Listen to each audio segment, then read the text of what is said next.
Bonjour, bonsoir, tout dépend de l'heure à laquelle vous suivrez cette vidéo. Je tiens à dire merci à ceux qui s'abonnent et qui partagent nos vidéos, ça nous fait plaisir, car la communauté s'agrandit et ça nous donne encore le courage, de faire encore plus de recherches et faire de notre mieux pour partager les connaissances que nous avons à ceux qui sont dans les besoins, aux chanteurs, car en apprenant, nous apprenons aussi à nous-mêmes, comme je ne cesse de le dire. Alors, je demande à ceux qui ne se sont pas encore abonnés, qui ne sont pas encore abonnés à cette chaîne, de bien vouloir le faire. Ça ne vous coûte rien, quelques secondes simplement, mais ça nous fait plaisir. Et ça aide à faire grandir la chaîne afin que notre message puisse aller le plus loin possible. Voilà. Aujourd'hui, j'ai un tout petit sujet. Il y a une question qui m'a été posée par un chanteur. Euh, Quelle est la meilleure boisson pour la voix? La meilleure boisson pour la voix. Alors, bien avant d'entrer dans le vif du sujet, je suis passé une fois euh, voilà, dans un groupe de chanteurs. C'était à quelques minutes de leur concert. Voilà, je me connais avec quelques-uns d'entre eux et voilà, j'étais un peu aussi dans les coulisses. Et je les ai vus se servir.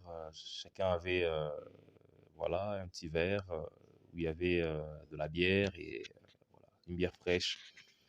Et ils m'ont dit non, en tout cas, maestro, ça c'est pour la voix, c'est pour la voix, ça aide vraiment pour la voix, que la voix soit vraiment en forme et tout. C'est à quelques minutes du concert, c'est pour la voix. Bon, ça m'a amusé, bon, voilà, bon, c'était un peu amusant et tout, on a rigolé, mais après, je me suis dit, mais bon, euh, peut-être bon, qu'ils ne savent pas, c'est peut-être par habitude qu'on le fait. Et vu qu'on n'a pas des répercussions directes sur la voix, on se dit, bien, c'est normal, donc ça marche, donc c'est ça, ça marche. Mais non. C'est une erreur de prendre de l'alcool avant de chanter parce que l'alcool assèche les cordes vocales. L'alcool assèche les cordes vocales. Alors, pour revenir à notre sujet, euh, la meilleure boisson pour la voix, c'est simplement de l'eau. De l'eau, uniquement de l'eau. En plus de l'eau à température ambiante, température normale. Parce que lorsque nous buvons trop chaud ou trop froid, nous irritons encore une fois les cordes vocales. Alors, c'est toujours mieux de prendre de l'eau à une température ambiante et prendre beaucoup d'eau, surtout pour les chanteurs. Nous sommes censés prendre beaucoup d'eau pour rester toujours hydratés et pour faire en sorte que nos cordes vocales soient toujours humides et soient toujours bien hydratées pour très bien vibrer. Alors, il y a aussi le miel, le citron, qui ont aussi un effet adoucissant, euh, un effet voilà, désinfectant.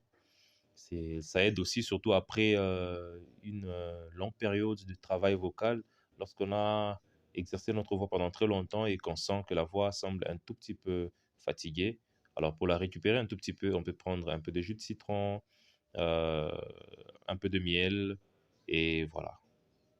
Le mieux, c'est de prendre de l'eau simplement. Et surtout, pendant la prestation et même avant une prestation ou un concert, c'est toujours conseillé de prendre beaucoup d'eau, question de permettre à ce que nos cordes vocales soient toujours humides et que nos cordes vocales ne puissent pas devenir sèches et qu'elles puissent vibrer toujours, voilà, qu'elles soient toujours en forme.